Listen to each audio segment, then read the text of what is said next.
إن الحمد لله نحمده ونستعينه ونستغفره ونعوذ بالله من شرور أنفسنا ومن سيئات أعمالنا. من يهده الله فلا مضل له ومن يضلل فلا هادي له، وأشهد أن لا إله إلا الله وحده لا شريك له، وأشهد أن محمدا عبده ورسوله. أما بعد، فإن خير الحديث كتاب الله، وخير الهدي محمد صلى الله عليه وسلم، وشر الأمور محدثاتها، وكل محدثة بدعة، وكل بدعة ضلالة، وكل ضلالة في النار. أعوذ بالله السميع العليم من الشيطان الرجيم. أم أبرموا أمرا فإنا مبرمون أم يحسبون أنا لا نسمع سرهم ونجواهم بلى ورسلنا لديهم يكتبون. سورہ زخرف کی آیتیں ہیں. اس سے پہلے کے متعلق جو مسائل تھے ان میں سے سب سے اہم مسئلہ کفار قریش کا انکار نبی کریم صلی اللہ علیہ وسلم کی نبوت کا، اور پھر عبادت اصنام پر اصرار، اور اللہ کے فرشتوں کو اللہ کی بیٹی اور لات عزا کو اللہ سے متعلق کر کے اللہ کی بیٹی یا بیوی بھی کچھ لوگ ایسا روایت میں ملتا ہے کہ بناتے تھے. تو یہ سب چیزیں ایسی تھیں جو یقیناً شرک اور اللہ تعالیٰ کی الوہیت کے خلاف اور چیزیں تھیں. اس وجہ سے نبی کریم صلی اللہ علیہ وسلم کو اللہ نے حکم دیا کہ ان کا واضح طور پر ان کو سمجھانے کی کوشش کریں. اگر یہ لوگ پھر اس آیت میں اللہ تعالیٰ نے فرمایا ام ابرموا امرا فإنا مبرمون، کیا یہ لوگ کوئی خاص بڑی سازش یا بڑا محکم فیصلہ کر رکھا ہے کسی ہمارے دین کو مٹانے کے لیے؟ فإنا مبرمون، تو جان لیں کہ ہم بھی بڑا فیصلہ اور محکم فیصلہ کرنے والے ہیں. اور ظاہر بات ہے اللہ سے جو جنگ کرے گا وہ اللہ کے سامنے اس کو ہلاک ہونا ہی ہے. تو اللہ تعالیٰ نے گویا یہ ایک قسم کی دھمکی دی ہے کہ اگر یہ لوگ فیصلہ کرتے ہیں اور وہ سمجھتے ہیں کہ ہم اپنے فیصلے میں کامیاب ہو جائیں گے، تو یہ جان لیں کہ اللہ تعالیٰ ہی کا فیصلہ اس دنیا میں اور آخرت میں چلے گا. ام ابرموا امرا فإنا مبرمون، ابرام کہتے ہیں رسی کو اچھی طرح بٹنا، گویا کوئی پختہ اور محکم اور مضبوط فیصلہ کرنا، مضبوط سازش کرنا. یہ ان کا کیا ہے، انہوں نے آواز آ رہی ہے اب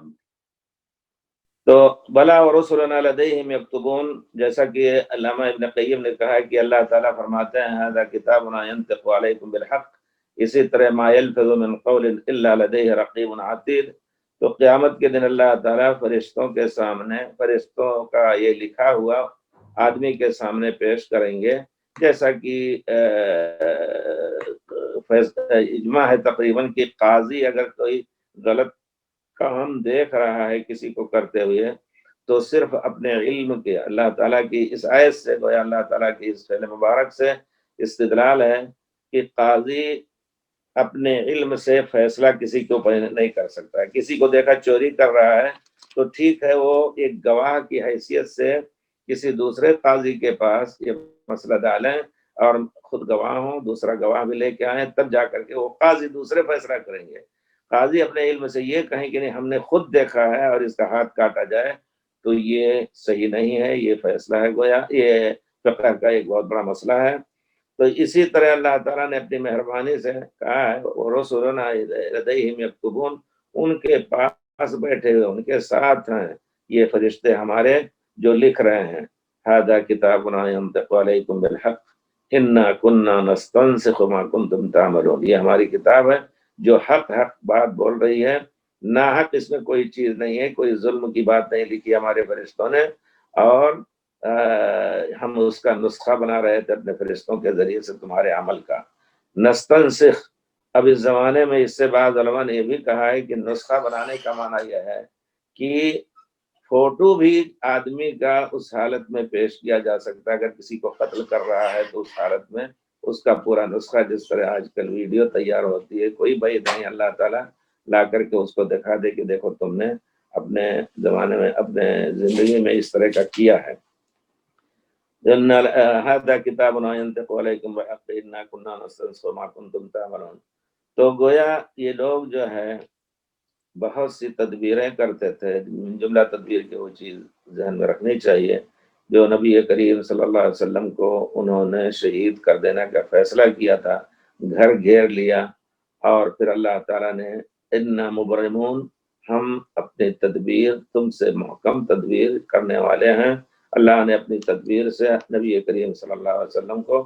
ان کے درمیان سے نکال کر کے اور پھر غار ثور اور پھر ہجرت مدینہ کا راستہ بنایا اللہ رب العزت نے، اور سب کو اللہ تعالیٰ نے پیارے رسول سے غافل کر دیا، پیارے رسول کے کہاں جانے اور راستے کی خبر ان کو نہ ہو سکی۔ رسولنا، اس وجہ سے انسان کو چاہیے کہ ہمیشہ یہ چیز، عام مسلمان کو ہمیشہ ذہن میں رکھنی چاہیے یہ چیز کہ اللہ تعالیٰ کی تدبیر بہت بڑی ہے، اور آدمی اگر کوئی غلط کام کر رہا ہے تو اللہ تعالیٰ اس کو رسوا کر سکتا ہے، اور اس کو کسی حالت میں بھی اللہ تعالیٰ اس سے مواخذہ کر سکتا ہے، دنیا میں بھی اور آخرت میں بھی۔ انسان کو چاہیے کہ بہت بچ بچا کر کے اپنا نام اعمال یا اپنا لباس پاک صاف رکھ کر کے داغدار معصیت کے داغوں سے پاک رکھ کر کے اور زندگی گزارے۔ اللہ تعالیٰ انشاءاللہ اس قیامت کے دن اس کا اچھا اجر دیں گے۔ لیکن اگر کوئی شخص چپکے سے کوئی کام کر رہا ہے تو یہ نہ سوچے کہ ہم یہ کام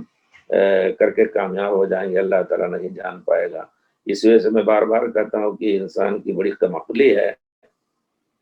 کہ ماں باپ کے سامنے کوئی غلط کام نہیں کر سکتا ہے تو پھر اللہ کے سامنے کیسے کر پا رہا ہے؟ اگر ایمان اس کا قوی ہے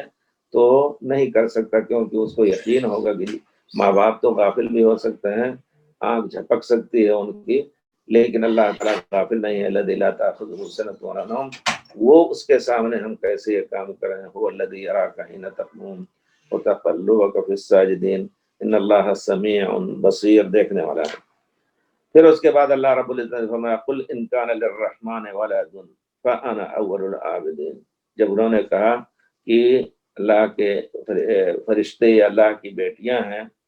اور یہود و نصارہ نے کہا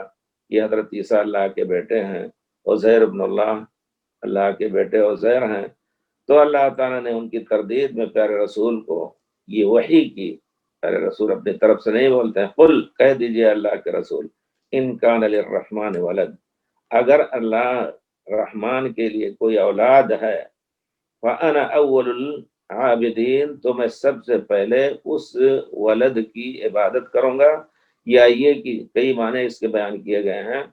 ایک معنی یہ ہے کہ ہم سب سے پہلے اگر حقیقت میں اللہ کا کوئی ولد ہوتا تو میں اللہ کی عبادت کرتا، ولد کی عبادت نہیں کرتا، یا اگر اللہ تعالیٰ حکم دیتا کہ ہمارے ولد کی بھی ہمارے بیٹے کی بھی عبادت کرو تو میں سب سے پہلے بڑھ کر کے، جیسے کہ کسی مسئلے میں آدمی سب سے پہلے بڑھ کر کے حصہ لے تو سب سے پہلے میں اس کی عبادت اللہ کی اور اس کے بیٹے یا اس کی اولاد کی، چاہے وہ نرینہ ہو یا یہ کہ بیٹیوں کی بیٹیاں ہوں، جو بھی ہو، ہم سب سے پہلے اس کی میں عبادت کرنے والا ہوں۔ دوسرا معنی یہ ہے کہ ان کان للرحمن ولد، اللہ کے لیے ولد ہے ہی نہیں، ان نافیہ، جیسا کہ اس کی بحث میں تفسیر میں کہا گیا ہے کہ ان شرطیہ ہے، تو اگر اللہ کے کوئی اولاد ہوتی تو سب سے پہلے میں اللہ کی عبادت کرنے والا ہوتا، اور اولاد ہو یا نہ ہو اس کی پرواہ میں نہیں کرتا۔ لیکن حقیقت یہ ہے کہ اللہ کی کوئی اولاد نہیں، ہم جو یقین رکھتے ہیں، ایمان رکھتے ہیں، واللہ احد اللہ الصمد لم یلد ولم یولد ولم یکن له کفوا احد، تو اگر اللہ کی اولاد ہے، یعنی یہ کہ جیسے مان لیا جائے فرض کر دیا لیکن کوئی اولاد نہیں ہے، اس وجہ سے میں صرف اللہ رب العزت کی عبادت کرتا ہوں۔ دوسرے علماء نے کہا ان کان للرحمن ولد، اگر رحمان کے اولاد ہوتے، رحمان کے اولاد نہیں ہے، فانا اول العابدین، میں اللہ کا سب سے پہلے عبادت کرنے والا ہوں، میں اللہ کا سب سے پہلے عبادت کرنے والا ہوں، یعنی نفی کر رہا ہوں اللہ کے اولاد کی۔ ایک معنی یہ بھی کیا گیا ہے عابدہ یعبدو، ایک تو ہے عبدہ یعبدو بمعنی عبادت کرنا، اور لغت میں عابدہ یعبدو بکسر البا، فعلا یفعلو، سمع یسمعو کے وزن پر عابدہ یعبدو کے معنی ہے ان کان للرحمن ولد، ان شرطیہ ہے، اور پھر اگر اللہ کے لیے رحمان کے کوئی اولاد ہوتے تو میں سب سے پہلے اس ولد کی عبادت سے انکار کرنے والا تھا اور صرف اللہ ہی کی عبادت کرتا، صرف اللہ ہی کی عبادت کرتا۔ ان کان للرحمن ولد فانا اول العابدین، عابدین یہ فاعل ہے عابدہ یعبدو کا، عبدہ یعبدو کا نہیں ہے، میں سب سے پہلے انکار کرنے والا ہوں اس ولد کی عبادت سے اور صرف اللہ کی عبادت کرتا۔ یا چوتھا معنی یہ بھی ہے کہ اگر اللہ کی کوئی اولاد ہوتی تو ایسا اللہ میں نہیں چاہیے، ہم ایسے اللہ کی عبادت نہیں کرتے، ہم اس اللہ کی عبادت کرتے ہیں جس نے ہمیں اپنی صفت بتائی ہے لم یلد ولم یولد، ان کان للرحمن ولد، تم مان لو کہ اگر اس کی اولاد ہوتی تو ایسے الہ کی عبادت میں نہیں کروں گا۔ یہ شاید آخری تفسیر جو ہے یہ زیادہ اہم ہو یا زیادہ واضح ہو، کیونکہ اللہ تعالیٰ نے اس کے بعد پھر فرمایا ہے کہ فذرهم يخوضوا ويلعبوا حتى يلاقوا يومهم الذي، اللہ تعالیٰ نے فرمایا سبحان رب السماوات ورب والارض ورب العرش، سبحان رب السماوات والارض رب العرش عما یصفون، گویا انکار کیا اللہ تعالیٰ نے اولاد کے وجود کا، تو ہم اس کو مانیں گے نہیں کہ اللہ کا کوئی ولد بھی ہے، تو ہم ایسے رحمان کا انکار کریں گے جس کے لیے تم اولاد ثابت کرتے ہو، اور ایسے رحمان کی عبادت کروں گا جو لم یلد ولم یولد ہے۔ قل ان کان للرحمن ولد فانا اول العابدین، اے اول المنکرین بشدہ، کیونکہ عابدہ جو ہے وہ شدت سے کسی چیز کے انکار کرنے کے معنی میں لغت میں آتا ہے، عابدہ یا عبدو۔ سبحان رب السماوات والارض، سبحان رب السماوات والارض رب العرش عما یصفون، اللہ تعالیٰ پاک ہے جو آسمان اور زمین کا رب ہے، الہ ہے اور رب ہے، رب العرش عما یصفون، عرش کا بھی رب ہے، ہر اس چیز سے پاک ہے جس صفت سے اللہ کو متصف کر رہے ہیں، عما یصفون، جو صفتیں اللہ کے لیے بیان کرتے ہیں۔ اللہ غنی ہے، یہودی کہتے ہیں، اللہ فقیر ہے، ونحن اغنیاء عند اللہ، فقیر ونحن اغنیاء، ہر اس غلط صفت سے اللہ کو متصف کرتے ہیں، تو ہم ہر اس صفت سے اللہ کی تنزیہ کرتے ہیں۔ نسبح سبحان رب السماوات والارض رب العرش عما یصفون، ہم اللہ کی تنزیہ کرتے ہیں۔ تو ایک مسلمان کا شیوا یہ ہونا چاہیے کہ اللہ کے صفات پر، اللہ کے اسماء و صفات پر اسی طرح ایمان لائے جس کی کوئی تعطیل نہ ہو، نہ تمثیل ہو، نہ تشبیہ ہو۔ جی پھر اس کے بعد اللہ رب العزت فرماتے ہیں دوسری آیتوں میں بہت کچھ اللہ تعالیٰ نے اس طرح کا ذکر فرمایا ہے اس معنی کا، متخذ اللہ من ولد سبحان اللہ عما یصفون، پھر اس کے بعد عالم الغیب والشہادۃ فتعالی عما یشرکون، قل لو کان معه آلہۃ کما یقولون اذا لابتغوا الی ذی العرش سبیلا سبحانہ وتعالی عما یقولون علوا کبیرا۔ جہاں بھی کسی نے غلط صفت سے اللہ کو موصوف کیا تو اللہ تعالیٰ نے وہاں اپنی تنزیہ فرمائی ہے، تو ایک مومن کا شیوا ہے کہ اللہ تعالیٰ کی ہر اس صفت سے تنزیہ فرمائے اور اللہ تعالیٰ کو پاک سمجھے جس سے لوگ اللہ کو موصوف کر رہے ہیں، اور اللہ نے اپنے کو یا پیارے رسول نے اللہ رب العزت کو اس سے موصوف نہیں کیا ہے۔ اسی طرح اللہ تعالیٰ نے فرمایا لو کان فیہما آلہۃ الا اللہ لفسدتا فسبحان اللہ رب العرش عما یصفون، کہتے ہیں یہ نصارہ لوگ کہ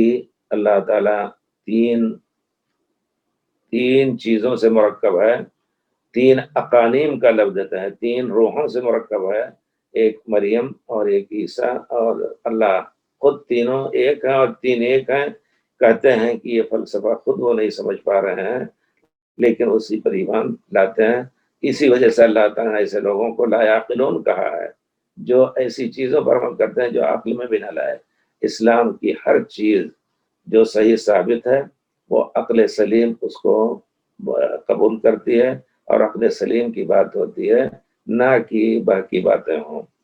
سبحانہ ان یکون له ولد له ما فی السماوات وما فی الارض وکفی باللہ وکیلا۔ اس کے علاوہ بہت سی آیات اللہ تعالیٰ نے ذکر فرمایا ہے اس باب میں، قرآن کریم میں، ہر اس چیز سے ہمیں اسی وجہ سے سبحان کلمتان حبیبتان الرحمن، کلمات خفیفتان اللسان حبیبتان الرحمن ثقیلتان فی المیزان، سبحان اللہ وبحمدہ سبحان اللہ العظیم، کہ جہاں لوگ شرک کا اعلان کرتے ہوں وہاں آپ تسبیح پڑھیں زیادہ سے زیادہ، تو اللہ تعالیٰ کے یہاں اس کا بہت بڑا وزن اور اس کا بہت بڑا اجر ہوگا۔ کلمتان خفیفہ سبحان اللہ وبحمدہ سبحان اللہ العظیم۔ فذرهم، پھر اس کے بعد اللہ رب العزت فرماتے ہیں فذرهم یخوضوا ویلعبوا، چھوڑ دیجئے ان کو، یخوضوا ویلعبوا حتی یلاقوا یومهم الذی کانوا یوعدون، ان کو چھوڑ دیجئے اور اس دن کا انتظار کیجئے کہ جس دن کا وعدہ اللہ نے ان کے لیے کیا ہے۔ حتی یخوضوا، حتی یلاقوا، چھوڑ دیجئے، حتی انتہائی غایہ، یعنی قیامت تک ان کو چھوڑ دیجئے۔ اسی طرح حجر جو ہے، دوسری آیت میں اللہ تعالیٰ نے سورہ مزمل میں کہا ہے وَحْجُرْهُمْ حَجْرًا جَمِيلًا، ان کو اچھے انداز سے چھوڑ دیا۔ اچھے انداز کا معنی ہے کہ ان سے بحث مباحثہ مجادلہ بے سود ہے، اس وجہ سے ان کو چھوڑ دیجیے، وہ اپنا کام کریں۔ اور پھر آپ کو یہ بھی کہا گیا قُلْ يَا أَيُّهَا الْكَافِرُونَ لَا أَعْبُدُ مَا تَعْبُدُونَ وَلَا أَنْتُمْ عَابِدُونَ مَا أَعْبُدُ وَلَا أَنَا عَابِدٌ مَا عَبَدتُّمْ وَلَا أَنْتُمْ عَابِدُونَ مَا أَعْبُدُ لَكُمْ دِينُكُمْ وَلِيَ دِينِ۔ اس قسم کی آیتوں کو علماء کہتے ہیں کہ یہ منسوخ ہیں، لیکن منسوخ نہیں کہا جائے گا، صحیح حقیقت یہ ہے، کہتے ہیں کہ آیت السیف جو نازل ہوئی، تلوار کی، اقتلوہم حیث ثقفتوہم واحصروہم وقعدوا لہم کل مرصد، ان کو قتل کرو اور ہر گھاٹ کی جگہ پہ بیٹھ کر کے ان کو دیکھو، جہاں سے گزرے ان کو قتل کر دو۔ تو کہتے ہیں یہ آیت اس معنی میں ہے کہ ہمیشہ ان کے اوپر تلوار جنگ مسلط رکھی جائے، نہیں، اگر وہ صلح کر رہے ہیں تو صلح کیجیے، اور اگر وہ عناد کر رہے ہیں اور کوئی راستہ اور طریقہ نہیں ہے تو تلوار اٹھائیے۔ اسلام کو بدنام کیا جاتا ہے کہ اسلام تلوار کے ذریعے سے پھیلا، حالانکہ پیارے رسول صلی اللہ علیہ وسلم نے اس وقت تلوار اٹھائی جب لوگوں نے پیارے رسول صلی اللہ علیہ وسلم کو کیا راستے میں روڑا بننے کی کوشش کی، اسلام کو پھیلنے سے روکنے کی کوشش کی، اور خود اہل مکہ کے بارے میں جو مشہور معروف ہے، تاریخ واضح طور پر کلام پاک میں اور صحیح سنت میں ہے کہ انہوں نے پیارے رسول اور پورے دین کو ختم کرنے کی کوشش کی تھی۔ اب اس کے بعد ان کا حق یہ نہیں ہے کہ ان کے ساتھ صلح کی بات ہو، اگر صلح کر رہے ہیں تو صلح حدیبیہ ہم کر لیں گے، لیکن اس کے بعد پھر اگر شرارت کریں گے تو اس کا نتیجہ دیکھیں گے۔ تو وہی ہوا، پیارے رسول صلی اللہ علیہ وسلم نے صلح کیا، لیکن پھر بھی انہوں نے صلح کی عہد شکنی کی، اور پھر پیارے رسول صلی اللہ علیہ وسلم نے مکے کے فتح کرنے کا عن وطن، یعنی تلوار کے ذریعے سے یا طاقت کے ذریعے سے، فوج کے ذریعے سے فیصلہ کیا، اور اللہ نے وہ فتح دی آپ کو۔ تو فذرہم یہ آیت، لوگ کہتے ہیں کہ اس قسم کی آیتیں منسوخ ہیں، نہیں، منسوخ نہیں ہیں، اور اس قسم کی آیتیں جو ہیں وہ ہمیشہ ایک مسلمان کے اخلاق کی گویا روشنی ہے۔ اخلاق، مسلمان اپنے اخلاق کو اس قسم کی آیتوں کے ذریعے سے سنوارتا ہے، اور ان لوگوں کو معاف کر کے جو بھی بڑے سے بڑے دشمن ہوں، لیکن اگر وہ اللہ کے دین کی طرف مائل ہو رہے ہیں تو ان سے اچھے اخلاق سے مل کر کے اور ان کو دین پہنچایا جائے۔ اور اگر کوئی آ رہا ہے ہمارے پاس اور پھر وہ قرآن سن کے اور قبول کر رہا ہے تو اس کو اس کی جگہ پر، امر کی جگہ پہنچا دیا جائے، فَأَبْلِغْ مَا أَمَرَهُ۔ یہ سب تعلیمات ذہن میں رکھ کر کے یہ کہنا کہ یہ آیتیں منسوخ ہیں، منسوخ نہیں ہیں، بلکہ اپنی جگہ پر ان کا استعمال ہوتا رہے گا۔ فَذَرْهُمْ يَخُوضُوا وَيَلْعَبُوا حَتَّى يُلَاقُوا يَوْمَهُمُ الَّذِي يُوعَدُونَ، ان کو چھوڑ دیجئے کہ وہ اپنے کام میں مشغول رہیں، حَتَّى يُلَاقُوا، یہاں تک کہ ایک دن آئے گا اور وہ لہو لعب کریں، دین کے ساتھ مذاق کریں، مسخرہ کریں آپ کے ساتھ، حتیٰ یلاقو، ایک دن آئے گا کہ وہ اپنا دن جس کا وعدہ کیا گیا، قیامت میں اللہ تعالیٰ ان کو پکڑے گا، دنیا میں چھوڑ دے لیکن قیامت میں اللہ تعالیٰ ان کا مواخذہ کرے گا۔ یہ گویا اللہ کی طرف سے ایک دھمکی ہے کہ اگر دنیا میں ان کو وہ نہیں قبول کر رہے ہیں اور ان کو چھوڑ دیا اللہ نے، دنیا کی کوئی حیثیت اللہ کے نزدیک نہیں ہے، تو آخرت میں وہ پکڑے جائیں گے اور ایک ایک عمل کا ان کے حساب ہوگا اور پھر جہنم میں ڈالے جائیں گے۔ اس کے بعد اللہ رب العزت فرماتے ہیں اوہ الذی فی السماء الہ وفی الارض الہ وہو الحکیم العلیم، وہی ذات ہے جو آسمان میں بھی جس کی عبادت کی جاتی ہے، فرشتے یسبحون، جیسا کہ اللہ تعالیٰ نے تسبح له السماوات السبع والارض ومن فیہن، تسبح له السماوات السبع والارض، نام یہ پورے، وَإِن مِّن شَيْءٍ إِلَّا يُسَبِّحُ بِحَمْدِهِ، ہر چیز ظاہر میں وہ غیر عواقل میں سے فرشتوں کو جن سے عاقل میں شمار کیا جاتا ہے، بہائم وغیرہ، چڑیا، یہاں تک کہ درخت، شجر، حجر اور پہاڑ، یسبحنا والطیر، پہاڑ بھی اللہ تعالیٰ کی تسبیح کرتے ہیں۔ تو کوئی بھی چیز ایسی نہیں ہے کہ اللہ کی تسبیح نہ کرتی ہو، صرف یہ انسان اور یہ جن اللہ کے حکم سے سرکشی کرتا ہے۔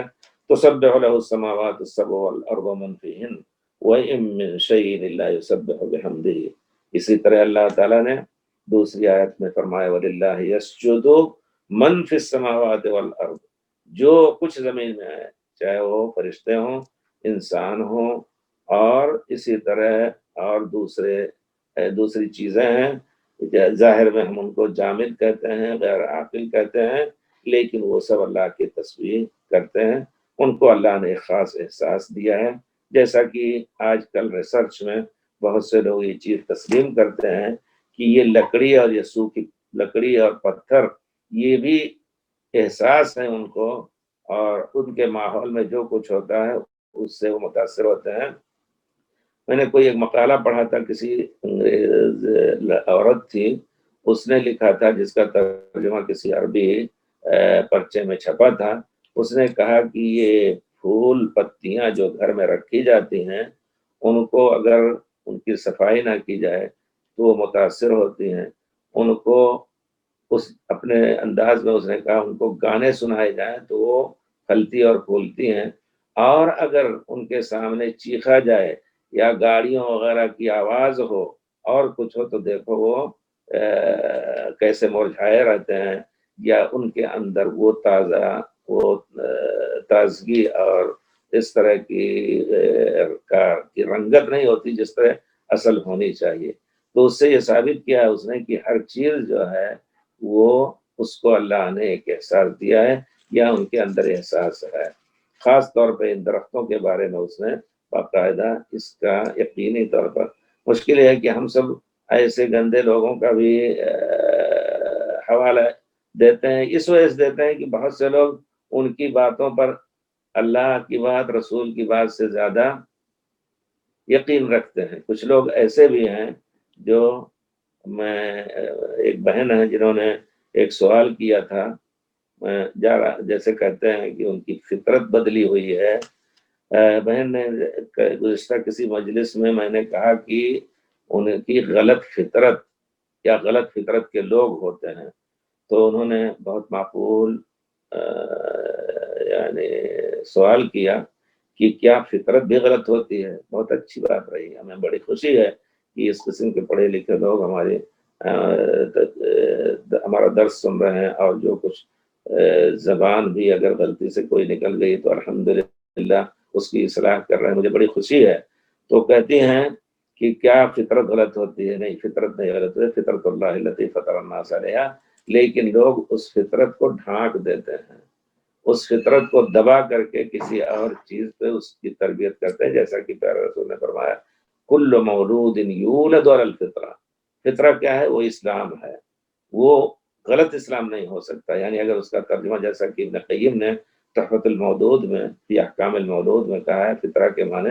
امام احمد بن حنبل وغیرہ نے کہا الاسلام، تو ہر شخص اسلام، دین اسلام پہ پیدا ہوتا ہے، حضرت آدم سے لے کر کے اب تک جو دین تھا اسی پر پیدا ہوتا ہے، توحید کا۔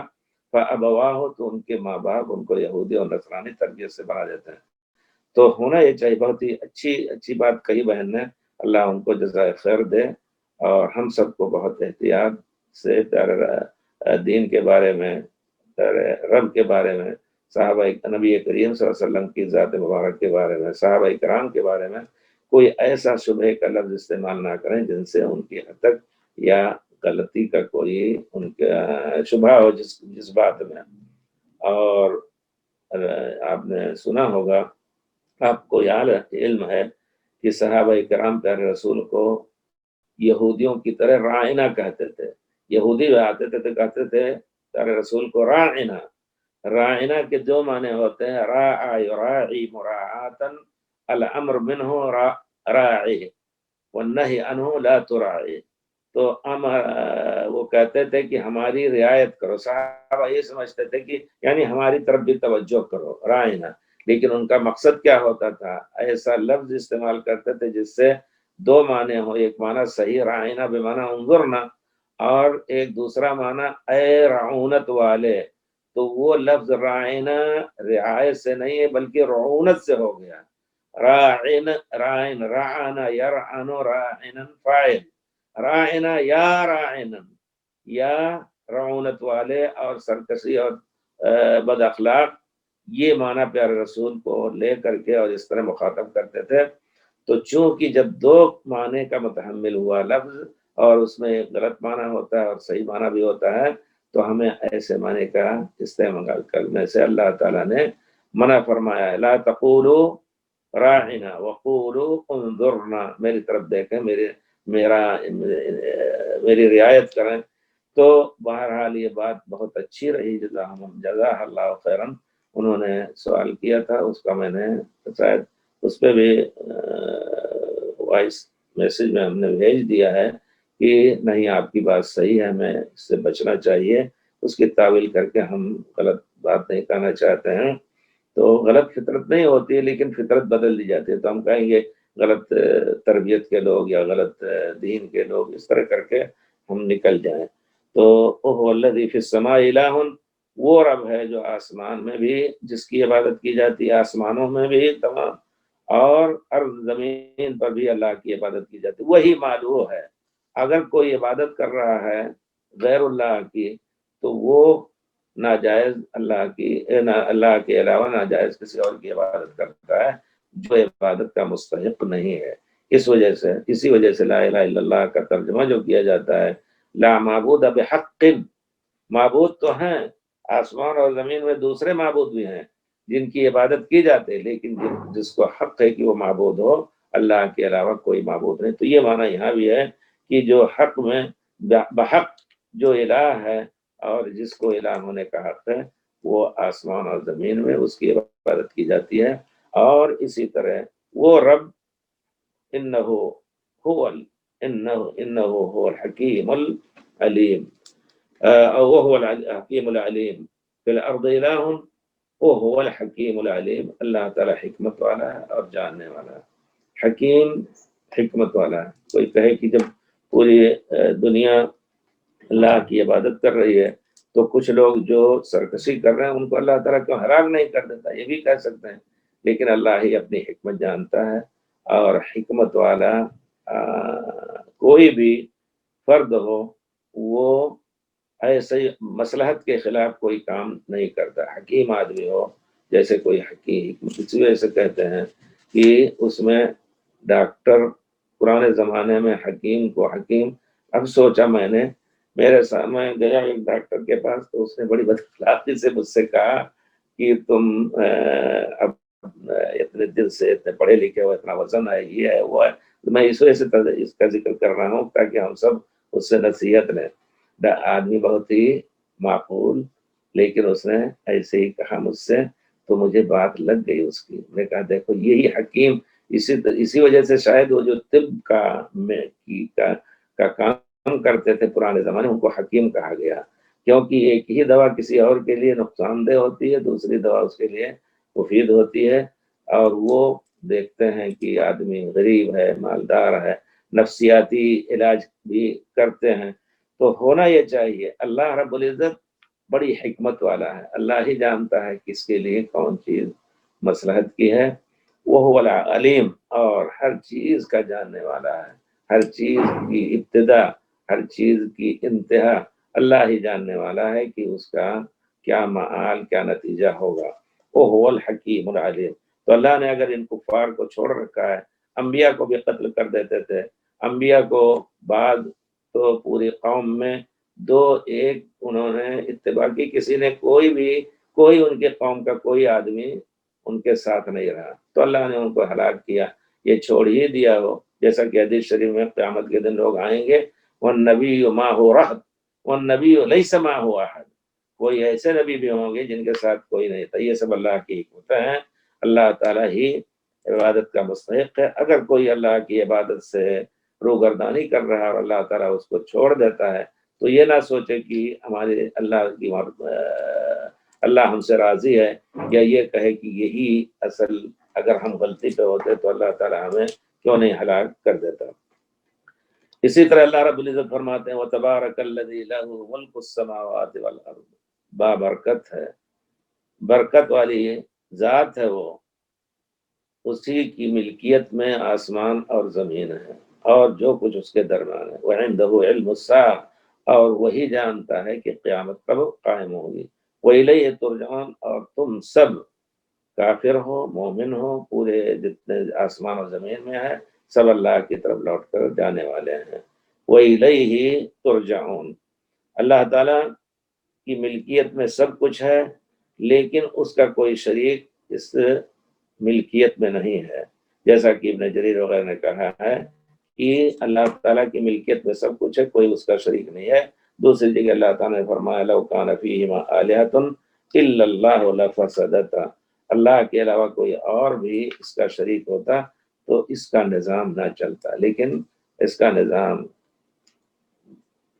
سینکڑوں کروڑوں سالوں سے چل رہا ہے۔ یہ سورج، یہ چاند اپنے اپنے طریقے پر چل رہے ہیں، لیکن ایک دن آئے گا جب اللہ حکم دے گا ان کو، تبھی سب ان کا نظام بگڑے گا۔ اور اگر کوئی دوسرا اللہ کے ساتھ ہوتا تو اختلاف ہوتا، جیسا کہ لَوْ كَانَ فِيهِمَا، اس کی تفسیر میں ذکر کی گئی ہے بہت سی چیزیں۔ تو اللہ تعالیٰ سب کا خالق، سب کا مالک، اور اس میں جو کچھ رد و بدل یا تبدیلی کرنی ہے اللہ ہی کا حق ہے، اور اس کا کوئی مقابل یا اس کا کوئی مماثل نہیں ہے کہ وہ اللہ کی مرضی کے خلاف کرے۔ سبحان وعنده علم الساعة، وعنده علم الساعة، وہی جانتا ہے کہ ساعت یعنی قیامت کب آئے گی۔ خمس لا یعلمہن الا اللہ، 5 چیزیں ہیں جو اللہ کے علاوہ کوئی نہیں جانتا ہے۔ وہ آیت اللہ تعالیٰ نے رسول نے پڑھی ان اللہ عنده علم الساعة وينزل الغیث ويعلم ما في الارحام، تو اللہ ہی جانتا ہے قیامت کب قائم ہوگی۔ اس سے پہلے کہ کسی درس میں نے ذکر کیا ہے کہ اگرچہ علامات قیامت، اشراط ساعہ ظاہر ہوں گے، لیکن پھر بھی انسان کو یقین نہیں ہوگا کب قیامت قائم ہوگی، اور لوگ بازار میں اپنا کام کریں گے، کپڑا پھیلائے ہوئے ہیں 2 آدمی اور خرید و فروخت کی بات چل رہی ہے، اچانک قیامت لا تأتیکم الا بغتہ، اچانک۔ اس وجہ سے انسان کو ہمیشہ اپنے نام اعمال کو صحیح رکھ کر کے زندگی گزارنی چاہیے، اور اس کے علاوہ کسی کی موت بھی کسی وقت آ سکتی ہے، آدمی نہ سوچے کہ ہم ابھی زندہ رہیں گے، تندرست ہیں۔ وہ ایک خبر ہے، ڈاکٹر عمر زبیر رحمۃ اللہ علیہ، اچھے آدمی، جو ہم لوگ یہاں آئے ہیں، سب سے پہلے جامعۃ الملک عبدالعزیز جو ہے وہ پرائیویٹ تھی، 1 ہی سال چلی یا 6 مہینے، اور اس کا افتتاح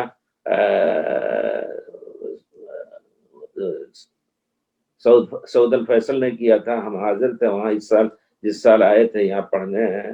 دراسات علیہ میں، تو وہ گویا پرائیویٹ جامعہ تھی، اور پھر کچھ ہی دنوں کے بعد اس کو حکومت نے لیا، اور حکومت نے لینے کے بعد اس وقت جو پرائیویٹ تھی تو اس وقت عبدو ایمانی اس کے منیجر تھے، اور اس کے بعد جب حکومت کی ہوئی، حکومت نے انتظام میں لیا، تو پھر دراسات علیہ جو مکے کی تھی کلیت الشریعہ اور دراسات علیہ، اس کے تابع کر دیا گیا، وہ مدیر رہے اور کافی دنوں تک مدیر رہے، بہت اچھا انتظام کیا۔ ان کے زمانے میں بھی ان کے زمانے میں معتبر الاقتصاد اور تعلیم ہوئی تھا، کانفرنس ہوئی تھی مکے میں، بہت ہی پوری دنیا کے لوگ اکٹھا ہوئے تھے۔ بہرحال کل ان کا ظہر کی نماز مسجد میں پڑھ رہے تھے، تیسری رکعت میں ابھی چوتھی بھی مکمل نہیں ہوئی تھی، ان کا انتقال ہو گیا، روح پرواز کر گئی، اور وہ کرسی پہ تھے، جیسے بھی تھے، 12 لوگ اٹھا کے ان کو لے گئے۔ تو آدمی کو سوچتے رہنا چاہیے ہر وقت کہ کسی کی موت، اور جو موت جس کی موت آ جاتی ہے اسے قیامت قائم ہو گئی گویا۔ اس وجہ سے انسان کو سوچتے رہنا چاہیے کہ ہم 1 منٹ بھی اللہ کی نافرمانی میں اگر ہمارا کوئی وقت گزرا ہے تو فوراً توبہ استغفار کر کے اور اپنے صحیفہ اعمال کو پاک کر لیں۔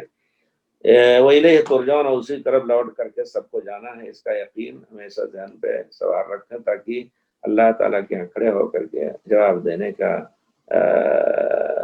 آدمی کو کہ ذہن میں ہر وقت رہے اور اپنے کو ہمیشہ پاک رکھنے کی کوشش کرے۔ اللہ تعالیٰ توفیق دیتا ہے انہی کو اس چیز کی جس سے اللہ راضی ہوتا ہے، اور جو اللہ کے خالص بندے جو اللہ کو راضی کرنے کی کوشش کرتے ہیں۔ کچھ لوگ ایسے بھی ہوتے ہیں کہ 1000 ان کو نصیحت کیجیے، بیماریوں میں مبتلا ہے، لیکن اللہ اکبر وہ اپنی ہٹ درمی اور عناد ہی پہ رہتے ہیں۔ اس وجہ سے ہمیں سوچتے رہنا چاہیے بھائیوں کو کہ آپس میں مل کر کے رہیں۔ اگر کسی سے کوئی رنجش ہوئی، آپ نے وہ حدیث بھی سنی ہوگی کہ پیارے رسول نے فرمایا ہے کہ اللہ تعالیٰ کے سامنے یوم الاثنین اور یوم الخمیس، یوم الخمیس کو 2 دن اعمال اللہ کے سامنے پیش ہوتے ہیں۔ اللہ تعالیٰ ان سب کے اعمال پر نظر کرتا ہے، صرف ان دونوں کے اعمال کو اپنے سامنے لانے سے منع کرتا ہے جن کے درمیان رنجش ہے۔ اللہ تعالیٰ فرماتے ہیں ارکو ہذین، ان کو پیچھے رکھو، حتی یصطلحا، یہاں تک کہ صلح کر لیں۔ اس وجہ سے ہم سب کو چاہیے کہ ہم پیارے رسول کی ایک ایک سنت پر عمل کرنے کی کوشش کریں، اور جہاں بھی اللہ کا شکر ہے کہ ہمیں اللہ تعالیٰ نے توفیق دی ہے کہ ہم اپنے کو سلفی کہتے ہیں، اور سلفی کہہ کر کے سلف پیارے رسول جو سب سے پہلے سلف ہیں ان کی مخالفت، یہ چیز ہمارے لیے بہت ہی بری ہے، اور دوسرے تو غلط کار ہیں ہی ہے۔ تم پیارے رسول کے محبت کے دعویٰ دار، ان کی سنت کی اتباع کے دعویٰ دار، تم ایسا کر رہے ہو، بڑے گناہ کا باعث بن سکتے، ہمارا گناہ مضاعف ہو سکتا ہے۔ اللہ نے توفیق دی، اس توفیق کے ساتھ ہمیں دعا، استغفار اور اپنے اخلاق کو پورے طور پر پیارے رسول کی سنت کے مطابق ڈھالنے کی کوشش کریں۔ وَلَا يَمْلِكُ الَّذِينَ يَدْعُونَ مِن دُونِهِ الشَّفَاعَةَ إِلَّا مَن شَهِدَ بِالْحَقِّ لا يملك الذين يدعون من دونه، اللہ کے علاوہ جن کو پکارتے ہیں اور ان سے سفارش کی امید رکھتے ہیں، اللہ کے علاوہ جب تک اللہ تعالیٰ ان کو اجازت نہ دے وہ سفارش کے پر قادر نہیں ہے۔ لا یملک، وہ مالک نہیں ہے، اپنے طور پر مختار نہیں ہے کہ اللہ کے سامنے جا کر کے سفارش کریں۔ من ذا الذی یشفع عندہ الا باذنہ، اللہ جس کو اجازت دے گا وہی سفارش کرے گا۔ اور جب آدمی یہ سوچ لے کہ پیارے رسول صلی اللہ علیہ وسلم کے پاس پوری مخلوق حشر کے اندر آئے گی اور کہے گی کہ اللہ کے سامنے سفارش کر دیجئے، تو پیارے رسول بھی اللہ کی اجازت طلب کریں گے، اقع ساجدن، سجدے میں گر کر کے، اور ایسی تعریف اور ایسی دعائیں اللہ تعالیٰ آپ کو الہام کرے گا جو پیارے رسول نے فرمایا اب نہیں جانتا ہوں۔ آپ دیر تک سجدے میں رہیں گے، پھر اللہ رب العزت فرمائے گا یا محمد ارفع راسک سل تعطى واشفع تشفع، سر اٹھائیے اور جو طلب کریں گے انشاءاللہ دیے جائیں گے، اور جو جس کی سفارش کریں گے وہ آپ کی سفارش قبول ہوگی۔ تو جب پیارے رسول بغیر اللہ کی اجازت کے نہیں کر سکتے ہیں، تو جن کے بارے میں ہمارا یہ عقیدہ ہے کہ اللہ سب تک ہمیں پہنچا دیں گے، یا ہم اللہ کی یہ سیڑھی ہیں اللہ تک پہنچنے کے لیے، یقیناً ایک مسلمان کی بات یہ نہیں ہو سکتی ہے۔ جو علماء اس چیز کی تبلیغ کرتے ہیں، دعوت دیتے ہیں کہ نہیں ان بزرگوں ہی کے ذریعے سے اللہ تک پہنچا جا سکتا ہے، تو یقیناً وہ اللہ کو نہیں پہچانے۔ وما قدر اللہ حق قدری، اللہ کی قدر کو نہیں پہچانے اور پھر رسول کی کے مقام کو نہیں پہچانے پہ، اور دین اسلام کو نہیں پہچانے، کیونکہ دین اسلام میں اللہ کے نزدیک کوئی سفارش نہیں کر سکتا ہے، اللہ ہی جو چاہے کرے۔ قیامت کے دن جس کو اجازت دے گا الا من شہد بالحق، ہاں اسی کو اللہ تعالی اجازت دے گا سفارش کی جس نے حق کی شہادت دی تھی اور اس پر عمل کیا تھا، لا الہ الا اللہ محمد الرسول اللہ، اسی پر اس نے زندگی گزاری تھی، اسی کو سفارش کی اجازت تو ملے گی۔ الا من شہد بالحق، اسی طرح جس نے لا الہ الا اللہ پر عمل کیا، مشہود جس کی کوئی سفارش کرے گا اسی کی سفارش کر سکتا ہے جو لا الہ الا اللہ پر ایمان رکھتا تھا پورے طور پر، اگرچہ بڑے گناہ کا مرتکب بھی ہو گیا، تو پیارے رسول نے فرمایا ہے انما شفاعتی لأہل الکبائر من امتی، بڑے گناہ بھی صادر ہو گئے لیکن توحید میں خلل نہیں ان کے، تو انشاءاللہ سفارش کے مستحق ہیں۔ تو الا من شہد بالحق یہ بہت ہی جامع لفظ ہے جو دونوں طرف کے لوگوں کو شامل ہے، شاہد کے لیے بھی مشہود کے لیے بھی۔ جو شخص شہادت دے گا لا الہ الا اللہ کا، قیامت کے دن اللہ تعالیٰ ان کو بھی موقع دیں گے سفارش کرنے کا، انبیاء کو، اور اسی طرح عام مسلمانوں کو بھی اللہ تعالیٰ اجازت دیں گے سفارش کرنے کی، جیسا کہ سفارش کے 5 قسموں میں سے علماء نے ذکر کیا ہے۔ اسی طرح الا من شہد بالحق کس کے لیے سفارش کریں گے؟ کافر کے لیے سفارش نہیں کر سکتے ہیں، نہ دعا کرنا جائز ہے دنیا میں ان کے لیے، اور نہ قیامت کے دن ان کے لیے کوئی سفارش ہوگی۔ ما كان للنبي والذين آمنوا أن يستغفروا للمشركين وإن كانوا أولي قربى، تو یہ چیز ذہن میں رکھنی چاہیے کہ اللہ تعالیٰ انہیں کو اجازت دے گا سفارش کا جو اللہ کے توحید پر، توحید خالص پر عامل تھے، اسی طرح انہیں کی سفارش ہو سکتی ہے، یا کوئی جو کرے گا شاہد حق اگر وہ سفارش کرے گا تو اسی شخص کی سفارش کر سکتا ہے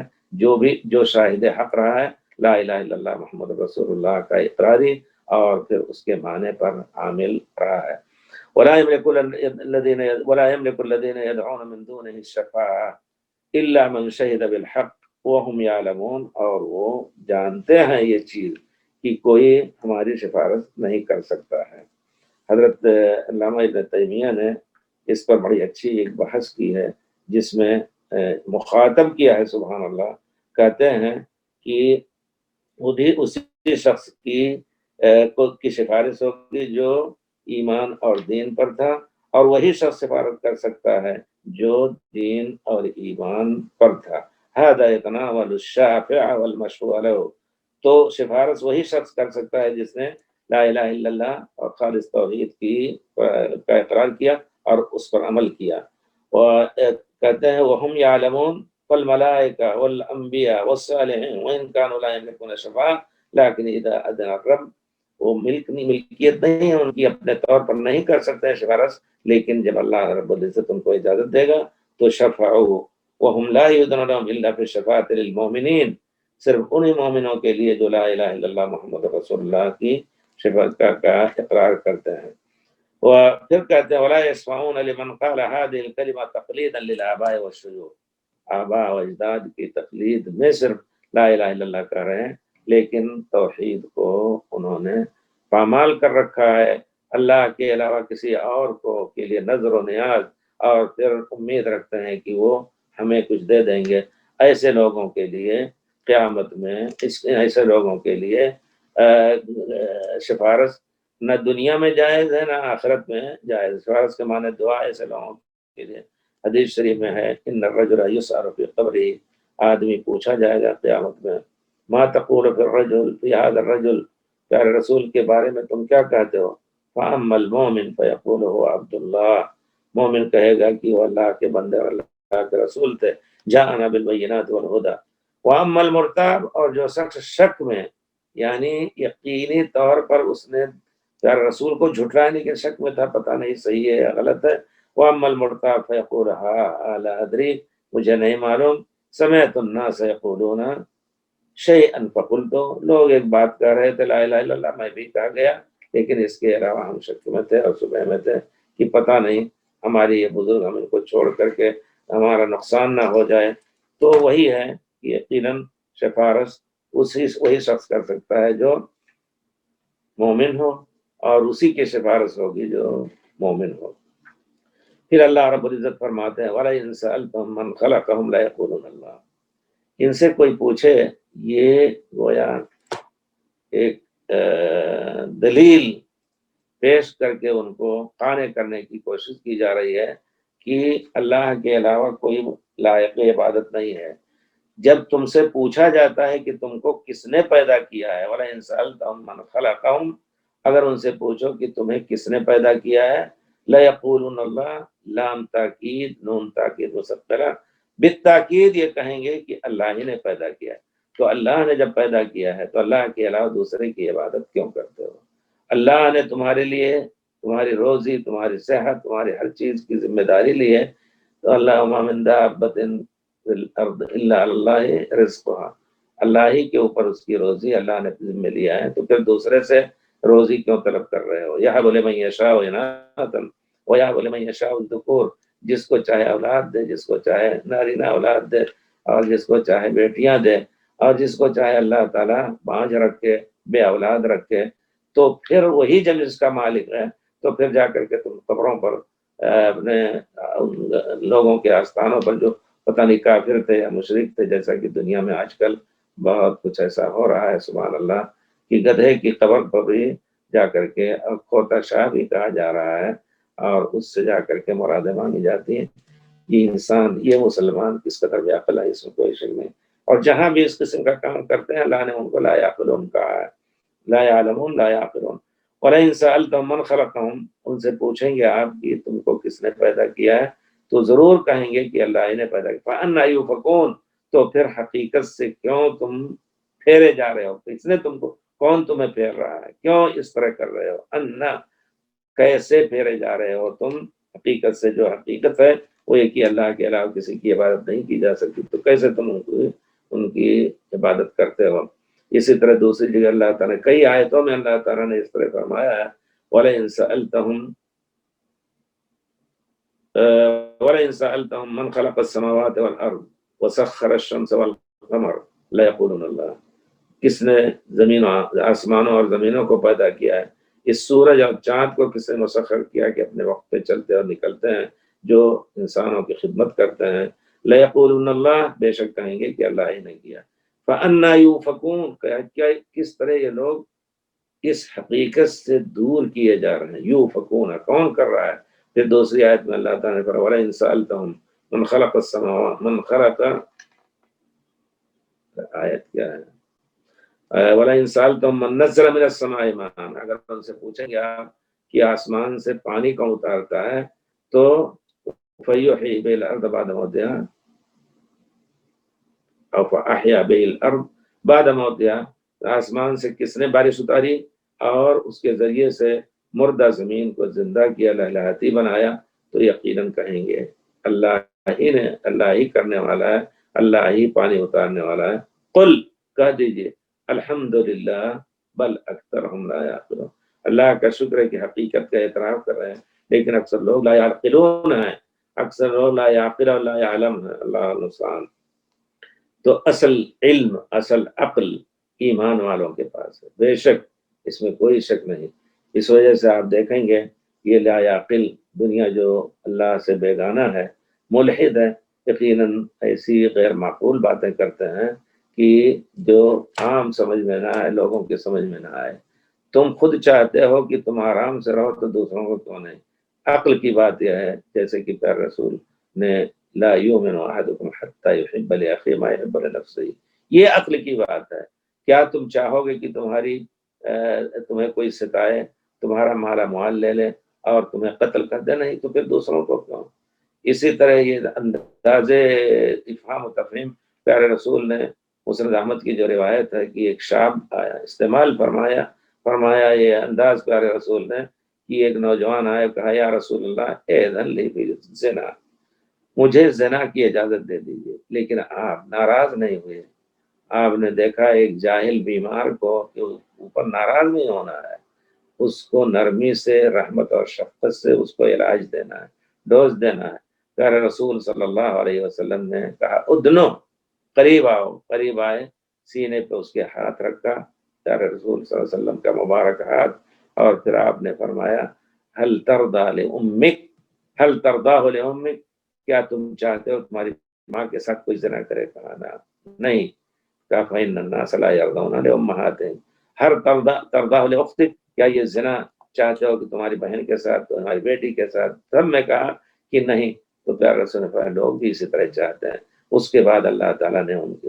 کو ایسی ہدایت دی کہ ما کانا یمیل الی شیء، یا اس قسم کے لفظ ہیں کا لفظ ہے حدیث شریف میں، پھر اس طرف اس کا ذہن جاتا ہی نہیں تھا۔ تو یہ چیزیں ہیں الحمدللہ۔ اس طرح ہمیں چاہیے کہ ہم عقل کو چیلنج کر کے مخاطب کریں لوگوں کو۔ اور ابھی ایک بھائی پوچھ رہے تھے کہ یہ لوگ جو اصل میں بہت افراد تفرید کا شکار ہیں ہم سب۔ کچھ لوگ تو ذاکر نائک کو اس طرح بدنام کرتے تھے کہ وہ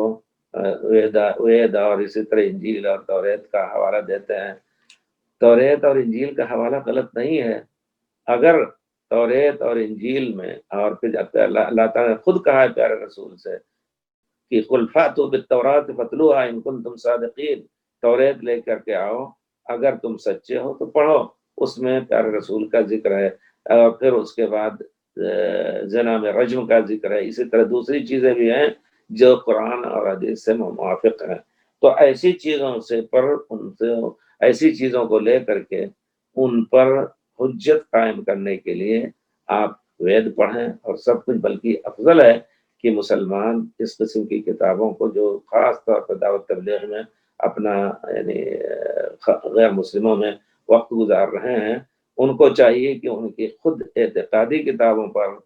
کا مطالعہ ہو اور اس کا حوالہ دے کر کے ان کو سمجھانے کی کوشش کریں۔ اب بھی کہتے ہیں، وہ ہمارے ایک منشی حیرت تھے، شاعر بھی ہیں، انہوں نے شعر وہ موحد شاعر، توحید کے شاعر مانے جاتے تھے۔ تو ان کا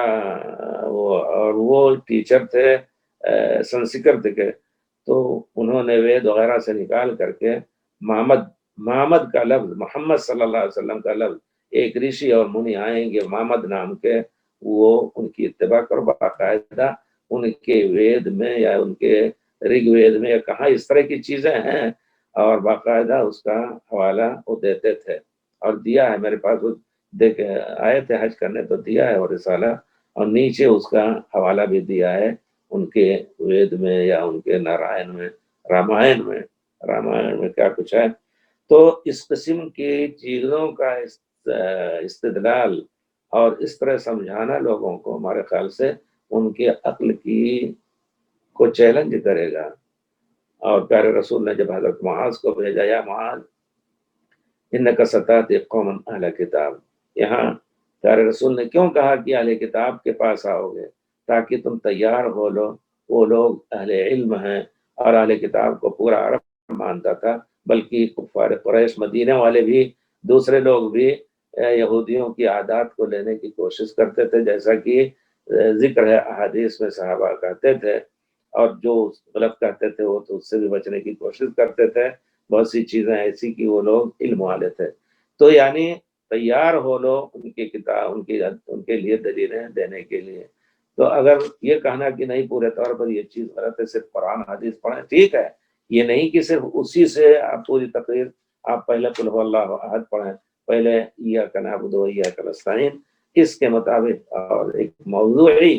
اس طرح تیار کریں کہ اس موضوع پر جتنی چیزیں ہیں ان میں نوٹ کر دیں۔ مسئلہ آئے اخلاق کا بھی، تو اس میں سب چیزیں قرآن حدیث کے ساتھ اس کو نوٹ کر کے ان کے سامنے رکھا انشاءاللہ۔ بہرحال تو یہ سب چیزیں ہیں جن سے اللہ تعالیٰ نے خود یہ اشارہ ہے اس آیت میں کہ ان کے معترف عقائد سے ان پر حجت قائم کرو، کہ جب تم یہ کہتے ہو کہ ہمیں روزی دینے والا، ہمارا ایک بال کا پیدا کرنے والا اللہ رب العزت ہے، اور دوسرے جن کی تم عبادت کرتے ہو کچھ نہیں دیا انہوں نے، تو پھر کس عقل سے تم اس اللہ کو چھوڑ کر کے غیر اللہ کی عبادت کرتے ہو، ان کے لیے اللہ کے خاص چیزیں ان کے لیے تم صرف کرتے ہو؟ وَلَئِن سَأَلْتَهُم مَّنْ خَلَقَهُمْ لَيَقُولُنَّ اللَّهُ، جب پوچھیں گے آپ ان سے تو کہیں گے کہ اللہ ہی نے ہمیں پیدا کیا ہے۔ وَقِيلِهِ يَا رَبِّ إِنَّ هَٰذَا قَوْمٌ لَا يُؤْمِنُونَ، قِيلِهِ يَا رَبِّ وَعِندَهُ عِلْمُ السَّاعَةِ، اس سے پہلے جو آیت گزری ہے کہ اللہ کے پاس علم ساعت ہے، اور پھر اللہ تعالیٰ جانتا ہے کہ نبی اس کی شکایت کر رہے ہیں۔ اللہ جانتا ہے کہ نبی کہہ رہے ہیں یا رب ان ہؤلاء قوم لا یؤمنون، یہ اے رب یہ میری قوم جو ہے وہ ایمان لانے والے نہیں ہیں۔ اور یہ شکایت گویا انبیاء نے ہمیشہ کی ہے، پیارے رسول بھی یہ کہہ رہے ہیں ان ہؤلاء قوم لا یؤمنون، گویا لعلک باخع نفسک علی آثارہم کا ایک پہلو ہے کہ آپ اس میں غم کھا رہے ہیں کہ یہ لوگ ایمان نہیں لا رہے ہیں۔ لعلک باخع نفسک علی آثارہم ان لم یؤمنوا بہذا الحدیث اسفا، تو آپ شکایت بھی کر رہے ہیں کہ یہ لوگ ایمان نہیں لائیں گے، یہ اللہ جان رہا ہے اور ان کے اس عقیدے کو بھی جان رہا ہے۔ تو ان کو چاہیے کہ اللہ تعالیٰ کہ جناب میں رسول شکایت کر رہے ہیں، اور اس شکایت کو اور اس دعا کو اللہ تعالیٰ سن کر کے ان کے اوپر مسلط کر سکتا ہے کوئی عذاب، یا ہلاکت کا عذاب، یا کم سے کم قحط اور بھوکمری اور دوسری چیزیں بھی۔ تو قیل ہی یعنی نبی کی بات، قول اور قیل، والدلیل علی ذلک کیونکہ اللہ تعالیٰ نے اس کے بعد کہا ہے فَاصْفَحِ الصَّفْحَ الْجَمِيلَ، اللہ تعالیٰ نے کہا ہے اس کے بعد یہ نبی کی پیارے رسول کی طرف یہ ضمیر اللہ کے پیارے رسول کے قول کو اللہ تعالیٰ جانتا ہے کہ یہ میری قوم جو ہے یہ ایمان لانے والے نہیں ہیں، یہ قول پیارے رسول کا ہے، نہ کہ اللہ کا یہ قول ہے، جیسا کہ بات نے کہا کہ اللہ کا یہ قول سامنے رکھو کہ یہ قوم ایمان لانے والے نہیں ہیں۔ نہیں، اللہ تعالیٰ اس کی طرف اس ضمیر کا لوٹانا یہ صحیح نہیں ہے، جیسا کہ بہت سے علماء نے کہا ہے یہ ضمیر لوٹتی ہے اللہ کی طرف، یعنی اللہ تعالیٰ جانتا ہے پیارے رسول کی اس بات کو کہ پیارے رسول اپنے رب کی طرف شکایت کر رہے ہیں کہ اللہ تعالیٰ میری قوم ایمان نہیں لا رہی ہے، کیونکہ اس کے بعد اللہ تعالیٰ نے پیارے رسول سے کہا ہے فَاصْفَحِ الصَّفْحَ الْجَمِيلَ، فَاصْفَحْ عَنْهُمْ، دوسری آیت میں فَاصْفَحِ الصَّفْحَ الْجَمِيلَ، فَاصْفَحْ عَنْهُمْ، ان سے ان کو معاف چھوڑ دیجئے، صفح کے معنی ان سے اعراض کر لیجئے اور دور ہو جائیے ان سے، یا یہ کہ ان سے کہیے قل سلام، ان سے کہیے کہ اللہ کی سلامتی میں چاہتا ہوں، یا اللہ تم کو سلامت رکھے، اس میں معنی یہ بھی رہے کہ اللہ تعالیٰ تمہیں ہدایت دے دین اسلام کی طرف، جس طرح حضرت ابراہیم جو ہمارے قدوہ ہیں، اسوہ ہیں، ان کے زندگی میں اسوہ ہے مومنین کے لیے، انہوں نے جب اپنے باپ کو دعوت دی، اپنے قوم کو دعوت دی، تو باپ نے ان کو کہا جرنی ملیہ، ہمیں چھوڑ کے بھاگ جاؤ ورنہ تمہیں پتھروں سے ہم مار کر کے ہلاک کر دیں گے۔ قال سلام علیک ساستغفر لک ربی انہ کان بی حفیہ، سلام تمہارے اوپر اللہ کی سلامتی ہو، یہ معنی نہیں کہ کفر پر قائم رہو، بلکہ یہ معنی ہمارے دل میں ہو کہ اللہ تعالیٰ ان کو کفر سے سلامتی دے کر کے اور پھر ایمان کے دائرے میں داخل کریں۔ قل سلام فسوف یعلمون، وہ آئندہ جاننے والے ہیں کون سی چیز حقیقت تھی اور کیا ہم نے غلط کیا یا سچ کیا، اچھا کام کیا۔ یہ تحدید ہے گویا اللہ کی طرف سے، ڈراوا ہے، دھمکی ہے ان لوگوں کے لیے جو نبی کو قبول نہیں کرتے یا نبی کی اتباع نہیں کرتے تھے۔ تو گویا اللہ تعالیٰ نے اب یہاں دعات جو ہیں وہ کسی زمانے میں بھی رہے ہوں، پیارے رسول صلی اللہ علیہ وسلم کے دین کی طرف دعوت دینے والوں کا بھی یہی کچھ شیوا ہونا چاہیے۔ لقد کان لکم فی رسول اللہ اسوۃ حسنہ، آداب الدعوہ والدعات میں یہ چیز ہونی چاہیے کہ ہم دلیل کے ساتھ حجت دے کر کے لوگوں کو قانع کرنے کی کوشش کریں، نہ کہ زبردستی، یا کوئی اگر سمجھنا چاہتا ہے تو اس پر ناراض ہوں اور جھڑک دیں اور کہیں کہ تم بے عقل ہو، تم بیوقوف ہو، اس طرح نہیں، پوری نرمی کے ساتھ فصفہ ان کو معاف کر دیجئے، چھوڑ دیجئے ان کو، اور صفحہ جمیل بھی ہے، تو انشاءاللہ پھر باقی چیز مکمل کی جائے گی۔ اللہ تعالی ہم سب کو اپنے دین کی، صحیح دین کی ہدایت پر قائم رکھے، اور اپنے کتاب کے سمجھنے اور پیارے رسول کی سنت کو سمجھنے اور ان دونوں پر عمل کا اس کے ساتھ ہمیں اس دنیا سے اٹھائے۔ السلام علیکم ورحمۃ اللہ وبرکاتہ۔ وعلیکم السلام ورحمۃ اللہ السلام وبرکاتہ۔ ورحمۃ اللہ۔ جزاکم اللہ خیر۔ اللہ جزاکم اللہ۔